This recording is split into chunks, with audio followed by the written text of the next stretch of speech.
1984 ഏതാനും ചില സിനിമകളിലൊക്കെ മുഖം കാണിച്ചിട്ടുണ്ടെന്നല്ലാതെ അതുകൊണ്ട് ജീവിക്കാനെന്നുള്ള ഒരു സംഭവമായിട്ടില്ല.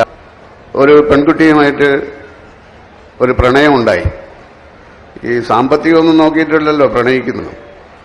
അങ്ങനെ ഞാനൊരു ദിവസം ഇന്നസെന്റിനോട് പറഞ്ഞു, ഞാൻ നാട്ടിലേക്ക് പോവുകയാണ്, 2 ദിവസം കഴിഞ്ഞിട്ട് എൻ്റെ കല്യാണമാണ്. പുള്ളി എൻ്റെ കയ്യിൽ ഒരു 400 രൂപ തന്നു.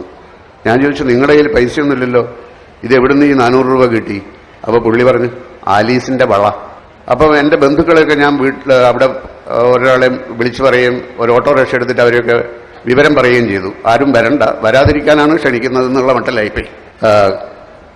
അവളുടെ കഴുത്തിലൊരു താലി കെട്ടണം, സ്വർണത്തിൻ്റെ താലി കെട്ടണം. ഞാൻ പറഞ്ഞു, സ്വർണത്തിൻ്റെ താലി കെട്ടാൻ എൻ്റെ കയ്യിൽ പൈസയൊന്നുമില്ല, നടക്കില്ല, അതില്ലാതെ പറ്റില്ല എന്ന് പറഞ്ഞിട്ട് അമ്മ ഒരുപാട് വാശി പിടിച്ചു. അപ്പം നേരെ ഞാൻ മമ്മൂട്ടിയുടെ അടുത്ത് പോയി. രാത്രിയാണ്. അപ്പോൾ ഞാൻ പറഞ്ഞു, ഇങ്ങനെ നാളെ എൻ്റെ കല്യാണമാണ്, നാളെ റേസ് ഓഫീസിൽ വെച്ചിട്ട് ആരെയും ക്ഷണിക്കുന്നൊന്നുമില്ല, എനിക്കൊരു 2000 രൂപ വേണം, ഒരാവശ്യമുണ്ടെന്ന് പറഞ്ഞു. അപ്പോൾ 2000 രൂപ അദ്ദേഹം തന്നു. പിന്നൊരു കല്യാണത്തിന് ഞാൻ വരും. ഞാൻ പറഞ്ഞു, കല്യാണത്തിന് വരരുത്. അങ്ങനെ ഞാൻ ഇതുകൊണ്ട് സ്വർണത്തിൻ്റെ ഒരു താലി വാങ്ങിച്ചു. രജിസ്റ്റർ ഓഫീസിൻ്റെ വരാന്തയിൽ വെച്ചാണ് ഞാനത് എൻ്റെ ഭാര്യയായ അവരുടെ കഴുത്തിൽ കെട്ടുന്നത്. ഒരു ക്രിസ്ത്യാനി തന്ന 400 രൂപ, മുസ്ലിമായ മമ്മൂട്ടി തന്ന രൂപയ്ക്ക് ഹിന്ദുവായ പെൺകുട്ടിയുടെ കഴുത്തിൽ ഞാൻ കെട്ടിയ സ്വർണത്താലി.